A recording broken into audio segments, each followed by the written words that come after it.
Welcome back to the Detroit Tigers franchise on MLB the Show. I'm your host, longtime listener. Drop a like, subscribe, and comment below. We got a lot of action today as we approach the trade deadline. So the Cubs actually came to us with a trade offer, straight up David Bote for Michael Fulmer. And as we take a look here, this is one that kind of makes sense for both teams, as the Cubs have Chris Bryant obviously blocking the path for David Bote to the major league level in terms of a lot of starting time. He can play a lot of different positions. He's pretty good defensively, runs okay, and pretty good bat. Nothing spectacular, but he's only 26 years old and he's got some potential. And they have him locked up for 5 years, so that I really like. And then the reason why they're actually interested in Fulmer is if you look at this starting rotation, there's a lot of age here. So they get younger with Fulmer, maybe give them an option for next year, as they've got three guys that are on the last year of their contract and getting up there in age. So that's a reason kind of looking forward, but also, potentially if there's an injury, Fulmer could fill in this year in the rotation and give them, a viable option at the major league level. So Fulmer has pitched okay this year, nothing spectacular. But he's just been too much up and down, and with the injury troubles lately, this is one that we've been kind of looking to move on anyway. So I like that trade. It gives us another guy at third base where we could always use some help. Xiaoqing Chang is going to move into the rotation. We called Ivan Nova up from Triple-A and plugged him in as the other long reliever in the mix. So that's the first big trade as we, again, approach the trade deadline. And in other news, we actually also are going to add Tarek Skubal to the 40-man roster, as he has been pitching very well at AAA. And realistically, that gives us a chance to get a look at him during September call-ups. A guy that's definitely going to be a big part of this team in the next year or so.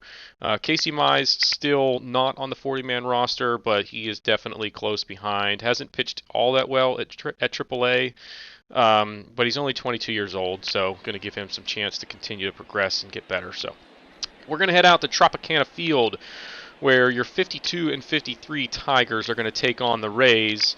Both of these teams having subpar years. The Rays really kind of a surprise, as they were one of the teams that in this division were kind of thought to be a contender preseason. One of the reasons why they have struggled a little bit is Charlie Morton just 5-7 on the year. His ERA sitting right around 4. Not necessarily Charlie Morton-like numbers. Well, not a bad year for him. You can tell that maybe the age is starting to catch up with him, as Father Time is about to win yet another battle. But starting things off was Cameron Maybin. He chases a fastball way up out of the zone. First batter of the game goes down on strikes. Good start for Morton. Then it's Mr. Singles himself, Harold Castro, taking one into center field for a one-out single. Now Morton still looking sharp out there, as he would get Cabrera. Kind of checked his swing on a cutter on the outside corner. Not sure if that was a called strike or a swing and strike, but nonetheless, it's 2 down. Then it was Jonathan Scope with a runner in motion, full count and 2 outs. He goes down swinging at a curveball down out of the zone, and Charlie Morton strikes out the side in the top half of the first. On the hill for the Tigers was Matthew Boyd. He's been okay this year. The ERA sitting right around 3, just 6-10 on the year, but the whip is pretty solid, and he's getting a lot of strikeouts. At over 9 per 9 innings. So that's a pretty good number from him. So starting things off is Kevin Kiermaier. The lefty goes down chasing a slider out of the zone. So Matthew Boyd gets himself his first strikeout on the first batter of the game. And it's Willie Adames, a guy that was in the Tigers organization some years back. He serves one down the right field line. Cameron Maybin able to cut it off and hold him to a single, but there's a runner on first and 1 out. Next was Austin Meadows, gets a hanging curveball, strokes that ball into right field, and it's now going to be second and third. As you see, the throw from Maybin went to third, was offline, and Meadows wisely advances to second on the throw, but then Boyd would come back and get Hunter Renfroe on a fastball up and in for his second strikeout of the inning. Then it's Yandy Diaz, could not connect with a curveball coming in the back door, so Matthew Boyd strikes out the side in his half of the first. 6 strikeouts combined through 1 inning. And it's Jorge Bonifacio starting things off in the top of the second. Gets a hanging breaking ball, hits it deep to left, and that ball gets out of here. It's a solo shot, makes it 1-0. That is Bonifacio's 12th home run of the year. Charlie Morton not liking it. That ball travels 363 feet, and all 200 of the Tampa Bay Ray fans are disappointed here at Tropicana Field. A couple batters later, it's Niko Goodrum, takes one through the shift into center field for a 2-out single. He's got some speed, and next batter is Victor Reyes. He goes down looking at a 96-mile-an-hour fastball right there on the corner. Great pitch to end the inning. Now 2 outs here in the bottom of the second. Chopper in front of the plate. Romine, not exactly the quickest reaction to that one, and that's going to be an infield single to keep the inning alive for Mike Zunino. And now on a 1-2 pitch, he chases a curve out of the zone. He's down on strikes. Matthew Boyd gets out of that one, and we go on to the top of the third. Leading things off is Cameron Maben. He takes a 4-pitch walk, nowhere close on a 3-0 pitch, not a good sign. Then a hanging curveball 2 batters later to Miguel Cabrera. He rips that up the middle, and it's now first and second for the Tigers, still just 1 out. And it's Jonathan Scope gets one back up through the middle. It's Kevin Kiermaier with a throw to the plate. It is just late as Cameron Maben with a nice slide to get around the tag there makes it 2-0 Tigers. Jorge Bonifacio homered last time, but this time he goes down swinging at a cutter up out of the zone. 5th strikeout for Charlie Morton. David Bodie in his first game as a Tiger takes one through the left side for a 2-out single, but Cabrera not able to come in and score on that one, so it's bases loaded for Austin Romine. He pops one up to third. Yandy Diaz under that one, no trouble to end the threat here in the top of the third. But you see Morton's pitch count all the way up to 70 already after just 3 innings. So the Tigers doing a good job of making him work pretty hard at this point. 2-0 lead for the Tigers, bottom of the third. First batter, Kevin Kiermaier, chops one to second. Tough play, but they do get him at first for the first out. And it's Willy Adames again, but this time he goes down swinging at a slider down and in. Nice pitch from Matthew Boyd, getting that in on the right-hander. That's his 5th strikeout as well.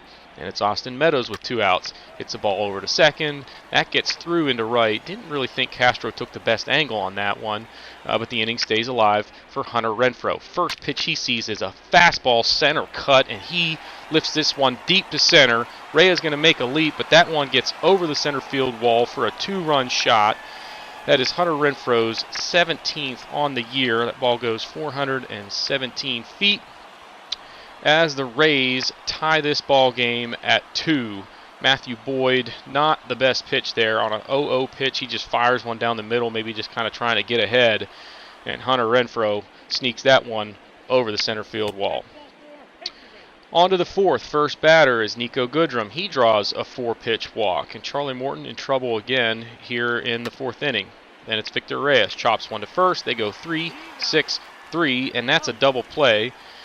Now with 2 outs, it's Cameron Maben. He gets a fastball down and away. Nice piece of hitting there past the diving try at second of Adames into center field for a 2-out single. So Charlie Morton having to work hard again here in the 4th. Then it was Harold Castro hits one into center. Kiermaier under that one with no trouble. And we go on to the bottom of the 4th. We're still tied at 2 here in Tampa. Starting things off is Manny Margot. He hits one off of Boyd.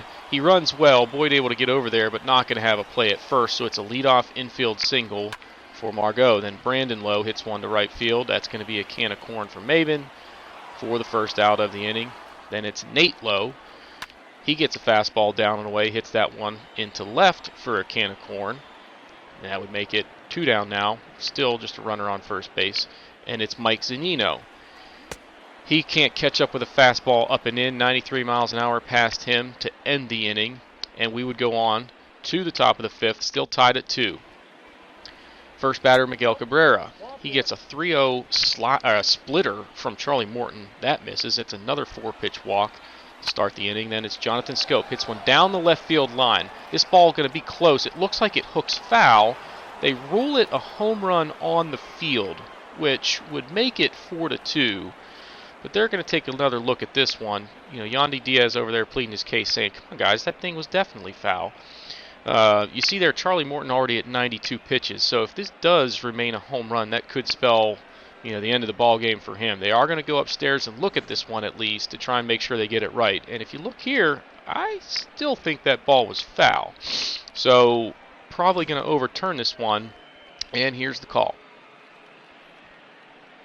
The arm goes up, and they are giving him the home run. So it is 4-2 Tigers On a controversial call here, Ray's not liking it. They're going to have to turn to the bullpen. It's Matt Strom coming in relief. He's been pretty good for them this year across 58 appearances, an ERA right at 3.25. A guy that's just kind of a pitch to contact guy, but we'll see if they can get some innings out of him because it's only the 5th inning, still nobody out. First batter he faces is Jorge Bonifacio. Lowe unable to glove that one, tries to recover and make the throw to first, and Strom was there to cover, but that's an infield single for Bonifacio, so trouble right away for Strom. Then it's David Bodie, hits one hard, but right at Diaz at third for the first out. One out now for Austin Romine, hits a ball hard into center field, but it hangs up long enough for Kiermaier to get to it. That guy can certainly cover some ground, and it's now 2 down for Nico Goodrum, ground ball to second. Adames over to get to it. Throw to first is in time. That ends the threat in the 5th, but Jonathan Scope on a controversial home run gives the Tigers a 4-2 lead halfway through the 5th. First batter in the bottom of the 5th is Kevin Kiermaier. Hits it hard, but Cabrera there to glove it for the first out of the inning. Then it's Willie Adames. Curveball down and in, strike 3 for the second out. That is the 7th strikeout for Matthew Boyd. He is throwing well. On to the 6th. It's Cameron Maben. Ball down the third base line. Diaz backhands it. Tough play. Unable to handle it. That would actually get registered as an error, which I don't necessarily agree with. But nonetheless, the Tigers still have a runner on with nobody out. Next batter, Elvis Vizcaíno coming off the bench. He chases a changeup down out of the zone for the second out of the inning on the strikeout. First for Strom. Then it's Miguel Cabrera. Gets a hanging changeup. Hits this ball deep to left center field. Kiermaier going back. This one is going to be caught as he crashes into the wall. Nice catch from the perennial Gold Glove candidate as Kiermaier takes one away that was going to be extra bases and score a run, make it 5-2. But instead, we go to the bottom of the 6th, still 4-2 here in Tampa. On to the bottom of the 6th with one out. It's Yandy Diaz. Couldn't catch the circle change down out of the zone. Nice pitch from Boyd. That is his 8th strikeout of the ball game. Then it's Manuel Margot. He gets one that he likes, takes a ground ball to short. Nico Goodrum backhands on the first hop. Nice jump throw. Smooth. Made that look easy as we take another look at that one as Nico Goodrum makes a nice play to end the inning here in the 6th. We are through 6 in Tampa, and it is still 4-2 Detroit ahead of the Rays. Now with one out in the 7th, it's Jorge Bonifacio. Hits this one back up the middle. Nice play, throws across the body, gets him for the second out. And the Tigers would go scoreless in their half of the 7th. Boyd still out there for the Tigers, and he starts things off in the 7th with his 9th strikeout of the ball game. 2 batters later, it's Mike Zunino. He hits a ball down the third base line past the diving David Bodie into left field. And the Rays have a runner on with 2 away here in the 7th. Tying run coming to the plate, it's Kevin Kiermaier. But he swings and misses a curve. A nice pitch from Matthew Boyd. Pitch count getting up there for him, so that could be the last we see of him. But a nice day from him, holding the Rays to just 2 runs through 7 innings. With one out in the 8th, Strom's still out there, but a 4-pitch walk there to Nico Goodrum. Then it's Victor Reyes, hits the ball into center field. Here comes Kiermaier, and he's going to make a diving catch for the second out of the inning as he is, has taken away a few hits now from the Tigers in center field. Ray's going to turn to Peter Fairbanks out of the bullpen. He has had a rough year this year. The ERA sitting at 8.44 through 34 games. But a guy has pretty good stuff, throws hard. First batter he faces is Cameron Maben. Gets a line drive, but Lowe able to glove that one at first. On to the 8th, it is Joe Jimenez coming on in relief for the Tigers. He is striking out a ton of guys, 70 Ks through 43 innings, but the ERA where it is tells you that it's either a strikeout or some damage. First batter he faces lifts one into center field, caught easily as we take a look at the numbers for Matthew Boyd. 7 innings, 7 hits, 2 runs, no walks, and he struck out 10, 98 pitches on the day for him. Couple batters, actually next batter is Austin Meadows. Couldn't touch the changeup down and away. Nice pitch from Jimenez there. Then he gets Hunter Renfroe on the high heat, 97 miles an hour. Couldn't catch up with that one out of the zone high on a 3-2 pitch. Ends the inning. On to the 9th. With one away, Miguel Cabrera up the middle for a 1-out single. They would pinch run for him. And then it was Jonathan Scope. Hits a ball to third, over to second, and it's a 5-6-3 double play. So the Rays are going to have to get it done here in the 9th. And it's Arodys Vizcaíno coming on trying to get his 29th save of the year. He has not pitched as well lately as he was early in the season, but still having a pretty good year for them.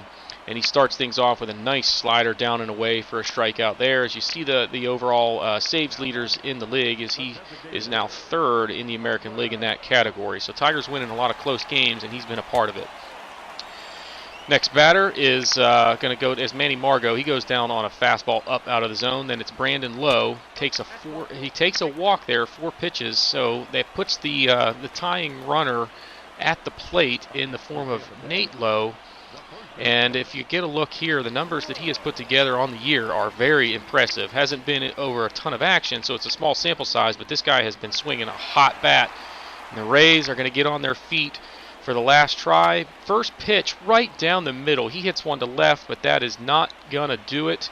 The Tigers are going to win this one 4-2 as they draw back to an even 500 on the year. Matthew Boyd gets the win. Arodys Vizcaíno with the save in a scoreless ninth.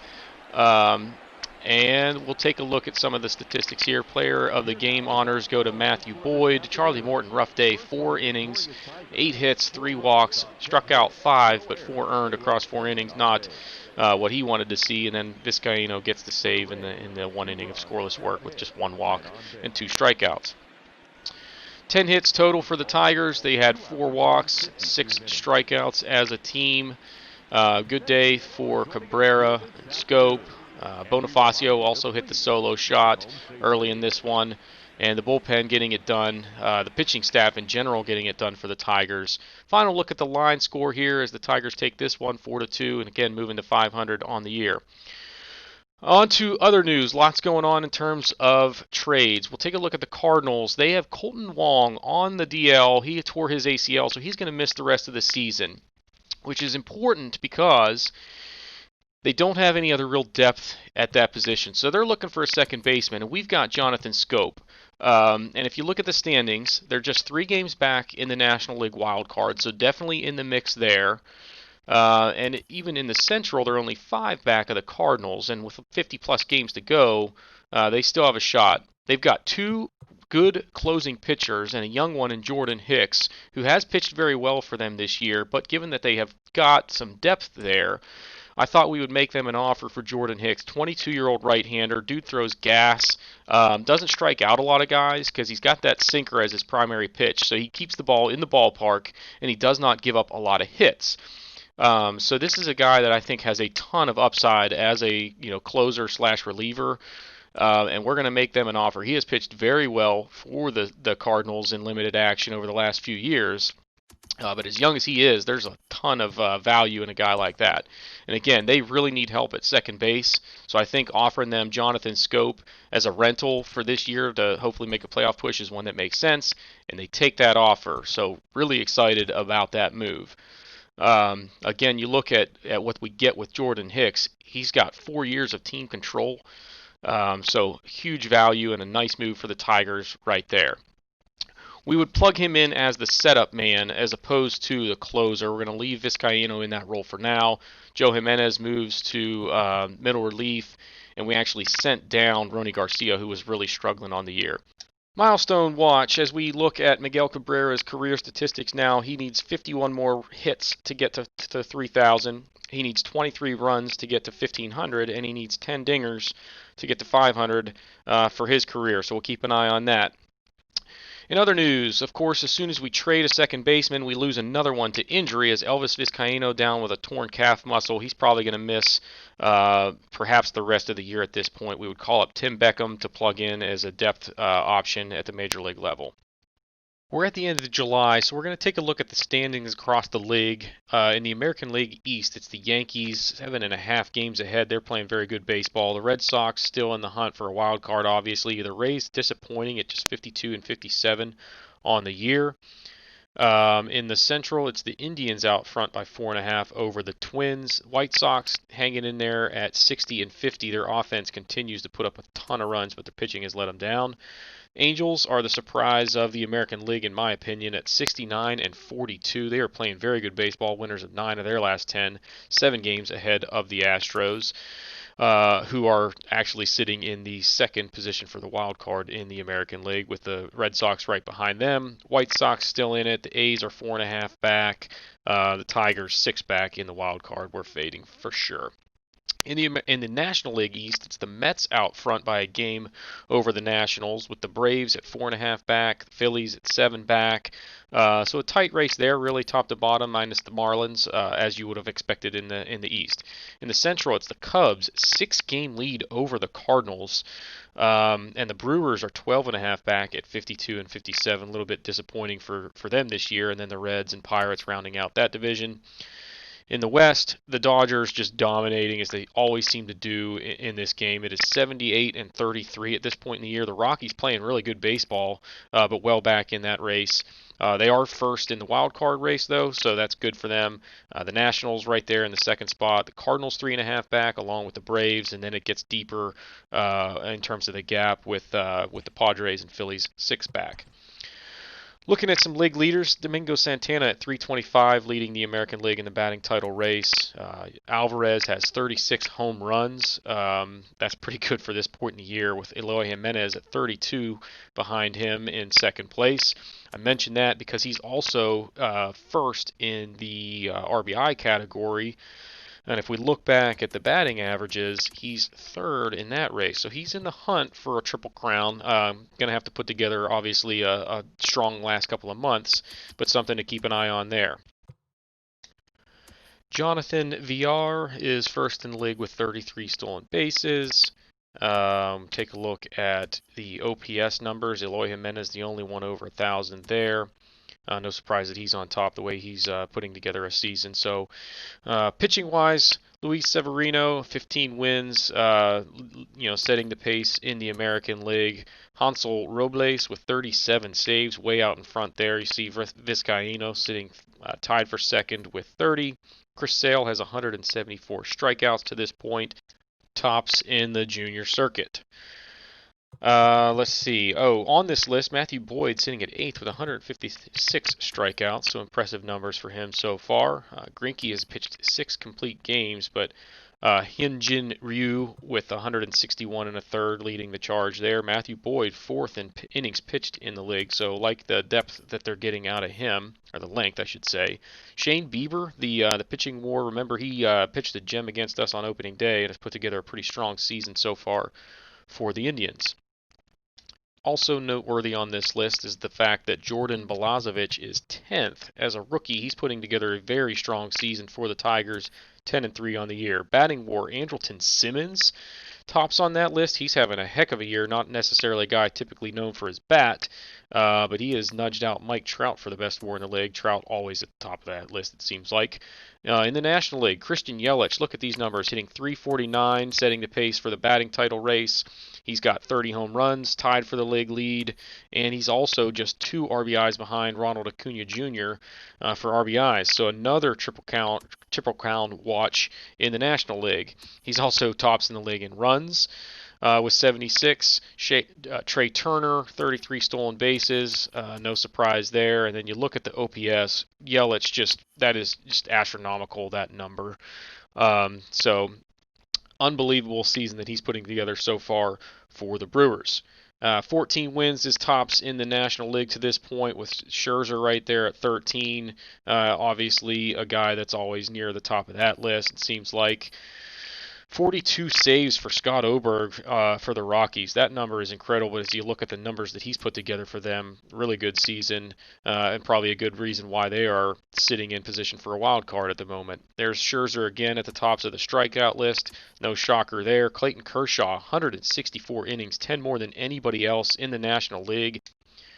Good numbers there from the perennial Cy Young candidate. Looking at WHIP, Walker Buehler sitting at .98 on the year, 10-0, and another reason why the Dodgers are just dominating in the National League West.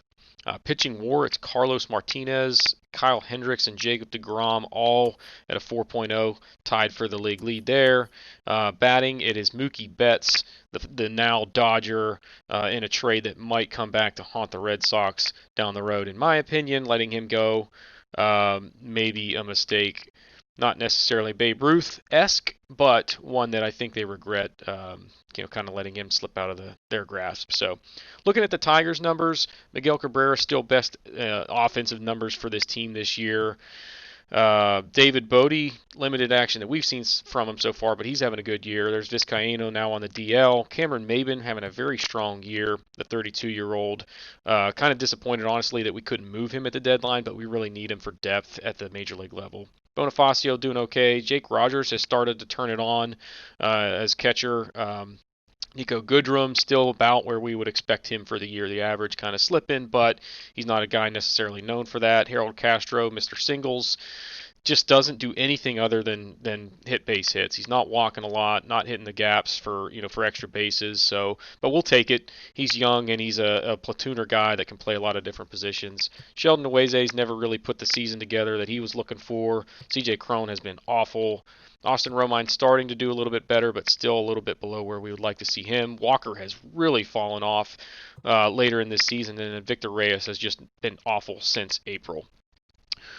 Taking a look at home runs as a team, this is not what you want to see. Our best is Miguel Cabrera. He's got 14, and we are through July, so just no power threats on this team that are really, guys that you would want to see kind of doing damage. Remember, Jimenez has, I think, 36, or it was actually Alvarez with 36 leading the league in that category. So haven't seen anything from Jordan Hicks, but he's got a great whip to this point in the season. Ivan Nova, limited action since calling him up.